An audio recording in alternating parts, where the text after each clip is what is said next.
जय हिंद, वंदे मातरम भाइयों। तो आज हम बात करने वाले हैं एक कैप्सूल के बारे में, जो कि ये कोई दवा नहीं है, ये एक टाइम कैप्सूल है। इसमें क्या होता है, इसे कैसे बनाया जाता है और इससे हमें क्यों ज़रूरत है, सारी बातें मैं आपको बताऊंगा। वीडियो को अंत तक देखें, साथ में चैनल को सब्सक्राइब भी कर लें।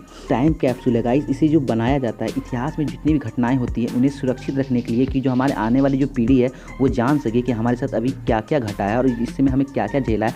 आर्थिक सांस्कृतिक जो हमारे साथ जो हमने देखा, जो झेला है, उस चीज़ को जानने के लिए टाइम कैप्सूल को बनाया जाता है। के अंदर जो हम लोग किस तरह कैसी चीज़ रख सकते हैं, जैसे कोई डिस्क रहा, कोई भी पात्र रहा, जिसमें सारी बातों को उल्लेख करके एक कागज़ में बंद करके इस ज़मीन के अंदर दफना दिया जाता है। जिससे होता ये है कि 1500 या 5000 साल के बाद अगर कोई व्यक्ति खुदाई करता है तो उसे ये हमारे अवशेष मिल जाएंगे और लोग जान सकेंगे कि जो उनके जो बीते हुए जो दिन थे और उनके जो बीते हुए पूर्वज हैं, उन्होंने कैसे अपनी संस्कृति को जिया और कैसे इस चीज़ को समझा। और गाइस, ये बनता है कॉपर और सिल्वर के मिश्रण करने के बाद, और ये चैम्बर तैयार होता है जिससे जो है ऑक्सीजन को निकाल के इसमें नाइट्रोजन डाल देते हैं, जिससे कि कोई भी पतरा या कोई भी कागज़ जो हो वो ख़राब ना हो और इसकी आयु बहुत दिन तक रहे और इसमें किसी प्रकार का प्राकृतिक प्रभाव ना पड़े, ना ही इससे कोई मौसम के अंदर फैलते इसमें कुछ प्रभाव पड़े। इससे इसकी आयु हज़ारों वर्ष तक हो जाती है। सबसे पहला जो टाइम कैप्सूल बना था वो बना था 1937 ईस्वी में न्यूयॉर्क सिटी में, और इसका जो इसको दफनाया गया था 1939 ईस्वी न्यूयॉर्क वर्ल्ड फेयर में। ये जो इसलिए दफनाया गया था कि हम उनकी जो संस्कृति थी उन्हें 5000 साल तक निकाला जा सके, और ये तांबे के बक्से में से दफनाया गया था, जिसकी कि इससे आयु थोड़ी और अच्छी हो जाए। इसे बहुत ही मजबूत तरह से बनाया गया था।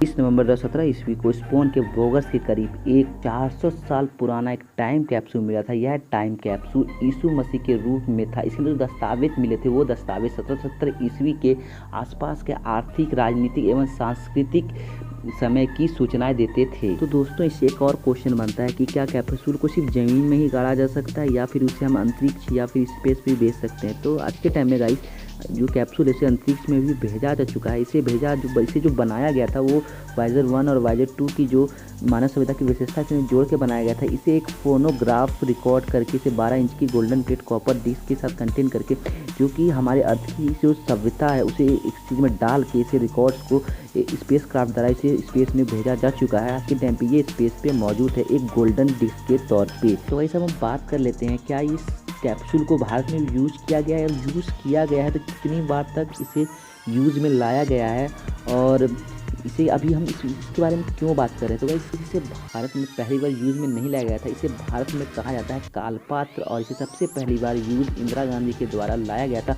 15 अगस्त 1973 ईस्वी को। और इसमें जो बनाया गया था, इसे बनाया गया था एलॉय पॉलीमर और पायरेक्स के मटेरियल से बनाया गया। साथ ही इसके अंदर वैक्सीन किया गया, जिसके अंदर के जो कागजात है वो ख़राब ना हो, जो भी लिखा था वो चीज़ सुरक्षित रहे मौसम के परिवर्तन होने के बाद भी। और इसे लाल किले के 32 फीट के एक गड्ढे में से दफनाया गया था। बाद में विरोधी दलों ने इनसे कहा कि ये जो है अपने परिवार के गुणगान को इसके अंदर डाल के, यदि कि भविष्य में लोग इनके बारे में जाने और किसी और के बारे में। अगर कहा गया कि अगर सत्ता बदलेगी तो मैं फिर इसको खुदवाऊंगा और लोगों को बताऊंगा कि इसके अंदर क्या है। और सत्ता बदली और इसे खुदवाया गया, मगर आज तक किसी कुछ भी नहीं पता है कि इसके अंदर क्या लिखा हुआ था और क्या है इसके अंदर में। दूसरी बार इसे गुजरात में यूज़ में लाया गया था। जब गुजरात के मुख्यमंत्री नरेंद्र मोदी थे तो उन्होंने इस टाइम कैप्सूल का यूज़ किया था। इसे गोल्डन कलर की डिस्क में से रिकॉर्ड करके इसे वहाँ पे दफनाया गया है। और तो दोस्तों, इस कालपात्र को आईआईटी कानपुर में तीसरी बार यूज़ में लाया गया था। इसे जो बनाने में 3 महीने का समय, और इसका जो इसे तांबे के द्वारा बनाया गया था, और इसका जो वजन था वो 200 किलोग्राम के का था। श्री प्रसवा सिंह देवी पाटिल के द्वारा कानपुर के ऑडिटोरियम में इसे दफनाया गया था। बेसिकली गाइस, आप सोच रहे हो कि मैंने आपको इतनी सारी डिटेल क्यों बताई इस कैप्सूल से लेके कि ये कितने टाइप का होता है, इसे कब का यूज़ में लाया था और इसकी शुरुआत कब हुई थी। तो गाइस, इसका लाने का बस एक ही रीज़न था, इस कैप्सूल को फिर से एक बार यूज़ में लाया जा रहा है। इसी उत्तर प्रदेश में इसे फिर से एक बार यूज़ में लाया जाएगा राम मंदिर में, क्योंकि गाइस आपको पता है कि राम मंदिर से लेकर कितनी सारी कंट्रोवर्सी स्टार्ट थी। ये हिंदू मुस्लिम का एक मुद्दा बन चुका था। जब भी कुछ होता था तो हिंदू मुस्लिम से लेकर इसे झगड़ा करते थे, बट अब कोर्ट का एक फैसला आ चुका है कि राम मंदिर ही यहाँ पे था और यहाँ पे किसी का कोई मस्जिद नहीं था। क्योंकि को पता है कि जब बाबर जब इंडिया आया था तो उन्होंने राम मंदिर तोड़ के यहाँ पे एक मस्जिद बना दिया था, जिसके लेके एक हिंदू मुस्लिम का एक बखेड़ा चालू हो गया, और कोर्ट ने अब क्लीन चिट दी और यहाँ पे अब राम मंदिर बनेगा। अब भविष्य में इस तरह कोई भी फिर से ना कोई बखेड़ा खाली खड़ा हो, जिसके रिलेटेड यहाँ पे कैप्सूल डाली जाएगी, जिसमें कि राम मंदिर के सारे जो भी ये डॉक्यूमेंट्स, जो भी इसके जो अवशेष है, सारी चीज़ इस कैप्सूल के अंदर होंगे और इसे डाल दिया जाएगा। और गाइस, इसे 200 फीट अंदर डाला जाएगा, और इसका जो है शिलान्यास के लिए प्रधानमंत्री जी स्वयं इस चीज़ को आएंगे और इस कैप्सूल को जो है राम मंदिर में अंदर दफना दिया जाएगा 200 फीट के अंदर पर। तो गाइस, अगर इस वीडियो को यहाँ तक देख चुके हैं तो प्लीज़ मेरे चैनल 1 मिलियन न्यूज़ को सब्सक्राइब के लिए साथ बेल आइकन कर लीजिए, क्योंकि मैं नॉलेज से रिलेटेड वीडियो डेली मैं लेते आता रहता हूँ। जय Hind, Vande Mataram, love you guys.